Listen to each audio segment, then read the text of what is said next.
Reet, Kaur, Sahni, and you're watching The World Report. We've got an action-packed bulletin lined up for you. Let's take you through the top stories of the hour. The Trump administration seems to lack clarity on their stance on India. In a fresh development, the White House advisor, Peter Navarro, has labelled the Ukraine conflict as Modi's war. Now, he's claimed that India's purchase of discounted Russian oil has burdened American taxpayers, while saying that India could get a 25% reduction in US tariffs if it stops buying oil from Russia. Now, Peter Navarro has also referred to the conflict as influenced by India, saying that the path to peace runs through New Delhi. What's also important is that Navarro has largely maintained the same stance. His colleague, on the other hand, US Treasury Secretary Scott Bessent, seems to have gone back on his original stance and has said that he has hope for the relations between the two countries to come together eventually.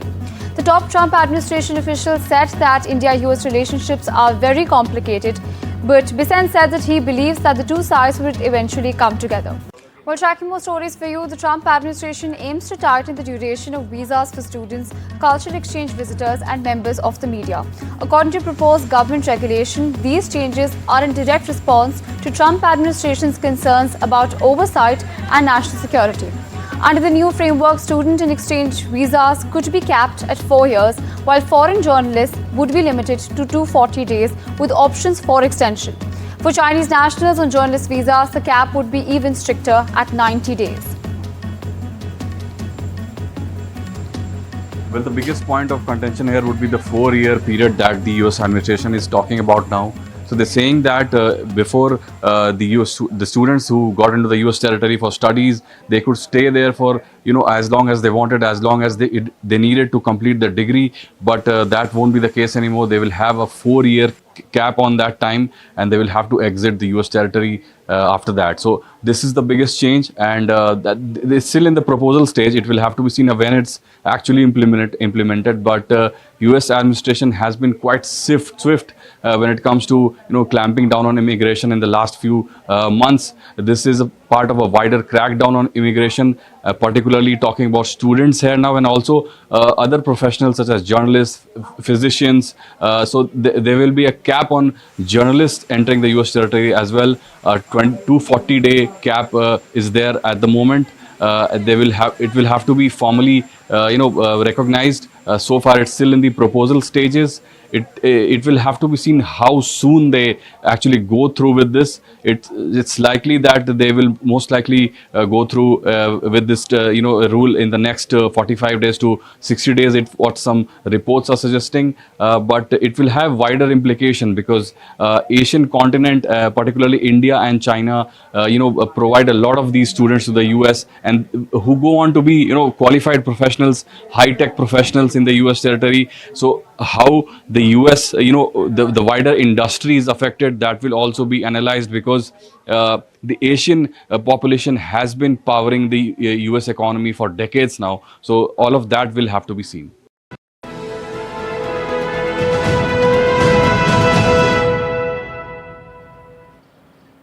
While shifting tracks to other stories, Prime Minister Narendra Modi is set to visit Japan from 29th to 30th of August, his 8th visit to the country. Along with his Japanese counterpart Shigeru Ishiba, PM Modi will host the 15th India-Japan Annual Summit on Friday.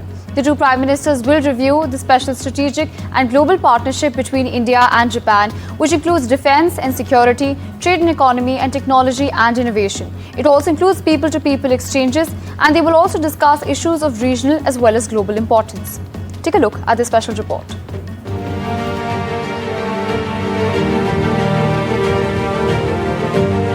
It is often said that the personal dynamics of leaders shape diplomatic ties. Few relationships in Indian diplomacy are as personal, as enduring as Prime Minister Narendra Modi's bond with Japan. Ahead of his 8th visit to Tokyo, the spotlight once again is on this crucial partnership that has shaped not just India's strategic trajectory, but also Asia's power balance. India and Japan, we have excellent relationship. We have excellent political relationship, business relationship, and of course, people-to-people connect. If you go in this country, any part of this country, you will see an India connect, any part of this country. So we have a very solid base on which we are building our relationship. Not just any bilateral visit. The Prime Minister's next trip to Japan continues a tradition which began long before he took the top post.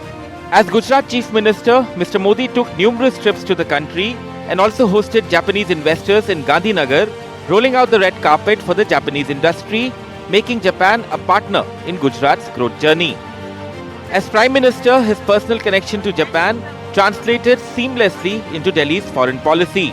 Since 2014, Modi has met Japanese leaders almost every year, whether in Washington for the Quad Alliance meetings or during bilateral visits, a record unmatched with any other partner.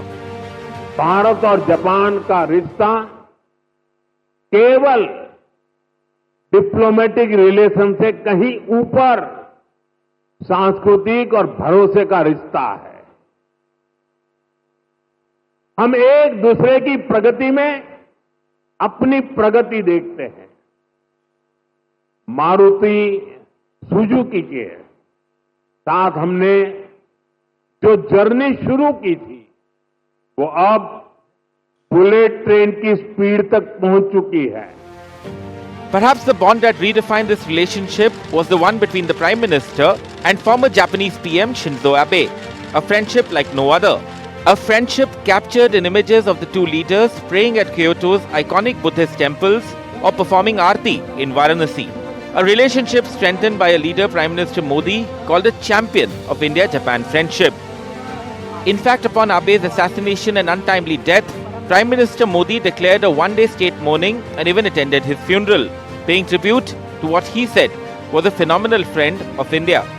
That bond has continued with Abe's successors, Yoshihide Suga and Fumio Kishida, as Tokyo and New Delhi push this special strategic and global partnership. Up to this point, I have described Japan's plan to develop a free and open Indo-Pacific. To achieve this, India is an indispensable partner. 7 visits, countless summits, dialogues, and one joint vision. What makes Prime Minister Modi's Japan outreach unique is the combination of personal warmth balanced with firm strategy with one clear message. The India-Japan partnership is here to stay. In a world of shifting alliances, with both New Delhi and Tokyo facing the brunt of US President Trump's arbitrary tariffs, the two countries are ready to script their next chapter together, keeping their national interests at the forefront. With Disha Bakchi, Bureau Report, NDTV. Well, with that, shifting tracks to other stories, Prime Minister Narendra Modi, Chinese President Xi Jinping, as well as Russian President Vladimir Putin will be among the world leaders attending a regional security forum in China next week. They will gather at the Shanghai Cooperation Organization 2025 summit, which will be held in the Chinese port of Tianjin from August 31st to September 1st. Prime Minister Modi would be visiting China after more than 7 years as the two neighbouring countries work on further diffusing tensions foiled by the deadly border clashes in 2020.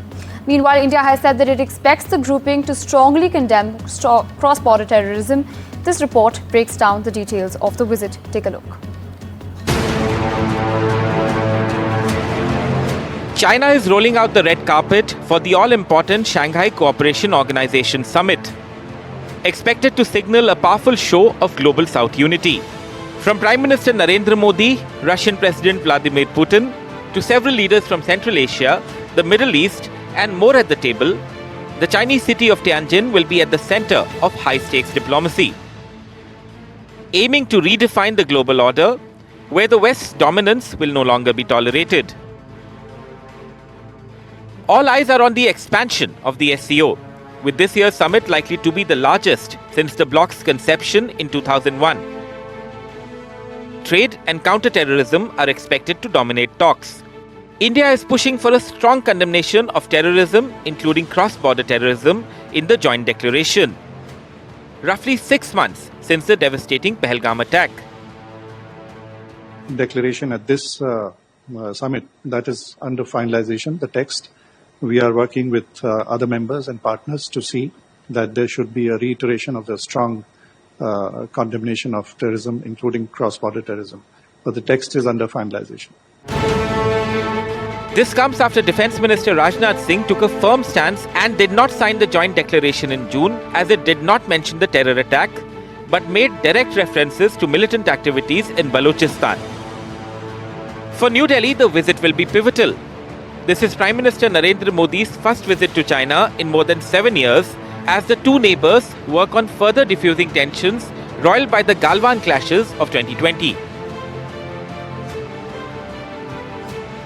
Prime Minister Modi is expected to hold key bilaterals with the Chinese president, the Russian president, as well as the Iranian leadership.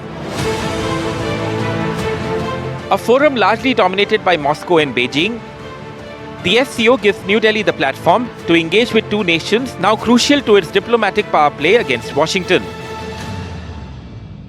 With tariffs tightening and pressure mounting over Russian oil, Prime Minister Modi's China visit will mark a strategic recalibration, a new balancing act in a divided world. Listen up, President Trump. It's the Global South speaking. One that will no longer tolerate Washington's bullying, but stand strong and united. With Disha Bagchi, Bureau Report, NDTV.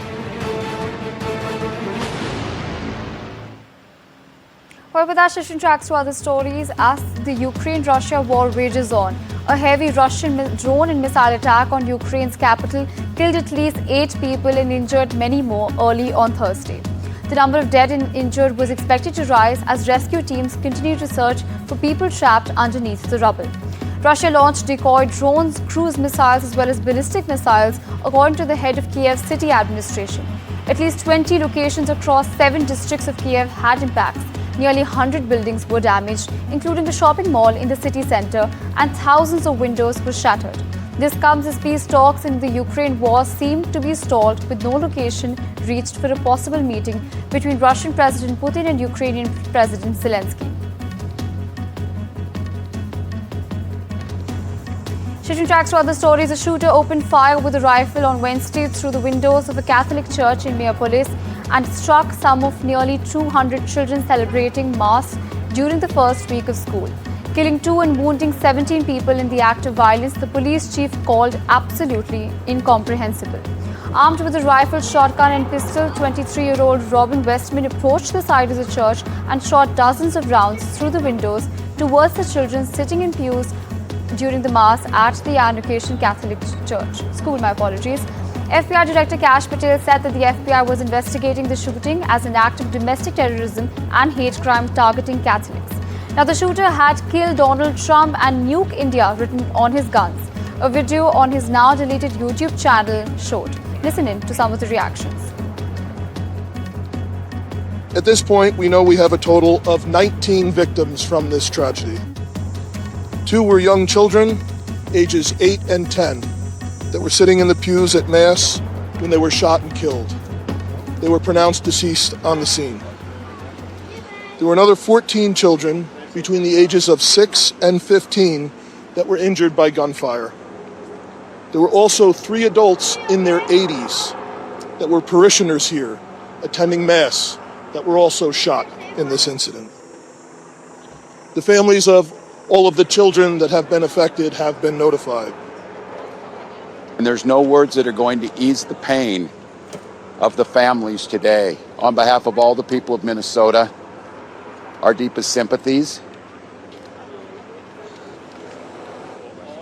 A wish that any of these words would make what you're feeling now better, but it won't. A place that's founded on community, founded on service, founded on family.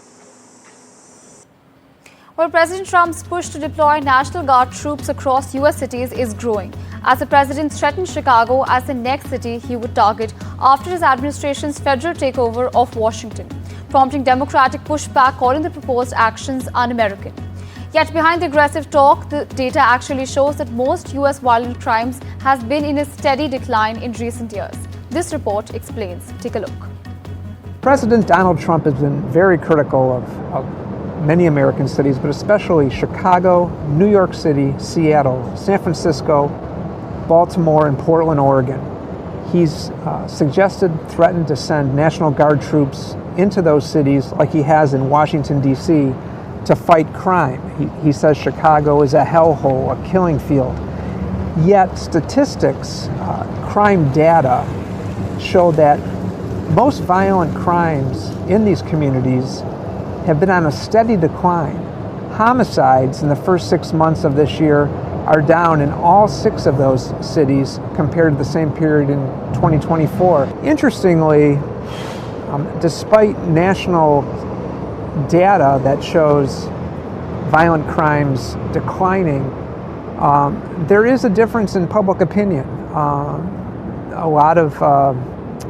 majority of Americans polled have said recently that they believe that crime is a major problem in big cities. So there's a perception that runs counter to some of the statistics. While the president has talked about what he sees as an unacceptable rash of violent crime, it's interesting that experts say that more than 90% of police calls have nothing to do with violent crime.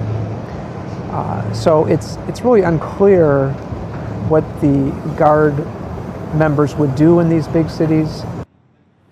While shifting tracks to other stories, dramatic visuals show as a brawl erupted in Mexican Senate when 2 politicians shoved each other during a plenary session in the country's capital. While visuals show the chamber's president and the leader of opposition exchanged shoves and a punch. According to the opposition leader, the clash began after the opposition party members repeatedly requested the floor during the session but were denied by the ruling party in his role as presiding officer. As the anthem concluded, the opposition leader approached the podium and began arguing with him, leading to physical altercation.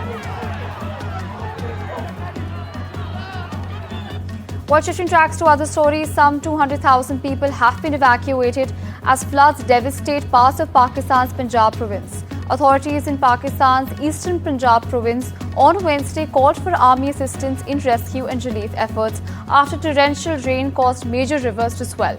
Mass evacuations began earlier this week in 6 districts of Punjab after heavier than normal monsoon rains and release of water from overflowing dams in neighbouring India triggered flash floods in low-lying border areas.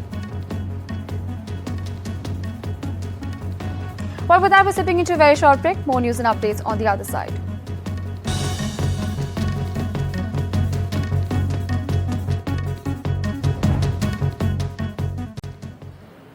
Welcome back. This is Reet, Kaur, Sahni, and you're watching the World Report on NDTV. The Indian economy is projected to reach 20.7 trillion by 2030 and potentially 34.2 trillion by 2038, according to August 2025 edition of EY's Economy Watch. The report shows India's strong economic fundamentals, favourable demographics, as well as ongoing structural reforms as key drivers of its long-term growth. My colleague Sakshi Bajaj brings us more on this.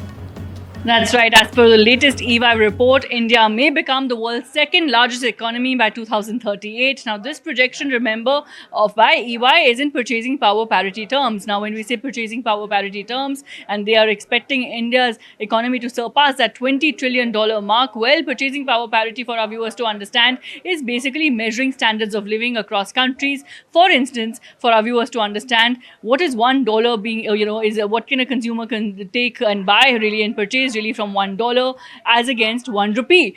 So it's really a measuring standards of living across currencies really, and this projection is coming for that. Now they're saying that look, India can surpass and really take over the adverse impact of US tariffs as well. India is emerging as far as the world's largest 5 economies are concerned. India is emerging as the most dynamic amongst them. So this report is clearly highlighting all of that and also saying that look, India's economic fundamentals at the moment remain very, very strong. Now what economists are really making of this report? Well, they say that look, firstly, this report is long-term in nature. Remember, it is projecting for 2038. So we have to keep that in mind. Of course, they're also saying that look, reforms and implementation is really the need of the hour for this projection to really reflect on the charts. So really, as far as the report is concerned, it's a big boost for India coming on a day like this, a critical time for the report to be released, but a lot in wait and watch mode as far as implementation is concerned. While shifting focus to the world of entertainment, the fan favourite The Office is getting a spin-off. The highly anticipated The Office spin-off, titled The Paper, is set to premiere on the 4th of September. This time turning the cameras as a falling local newspaper in Toledo, Ohio. Led by Donald Gleason and featuring the comeback of Oscar Nunez as The Office's fan favourite accountant, Oscar Martinez. The Office itself shares space with the toilet paper company, adding to the absurdity. From budget cuts to eccentric colleagues, Ned must navigate through chaos while trying to inspire a team of unserious reporting. While shifting tracks to other stories, now to a compelling conversation with Kwon Hansel, also known as Hansel Won Kwon, the visionary Korean filmmaker pushing the boundaries of cinema through AI. In an exclusive interview with my colleague Arjun, of course, he's talked about Hansel's bold ideas on the future of generative AI, its ethical implications, and how creativity and code are reshaping storytelling as we know it. Take a look. Being the first of your generation, so to say, being a pioneer in AI filmmaking, where do you see and how do you see cinema in the next 10 years? 일단 당장 AI 시장에서는 10년은커녕 앞으로 1, 2년도 예측하기 힘들지만 변함없을 것은 AI는 도구로서 사용이 되고 사람이 스토리텔링이나 이런 것들을 기본적으로 창작을 하고 그거를 좀 보조해주는 역할과 그걸 표현해주는 역할로 생성 AI가 사용되는 쪽으로 흘러갈 것 같아요. So it is really difficult to make predictions in this AI industry, not even like 1 or 2 years, but I bet that AI will definitely still become a tool and the humans are going to become a storyteller and the creators, and we are going to use AI as a tool to make a generative AIs.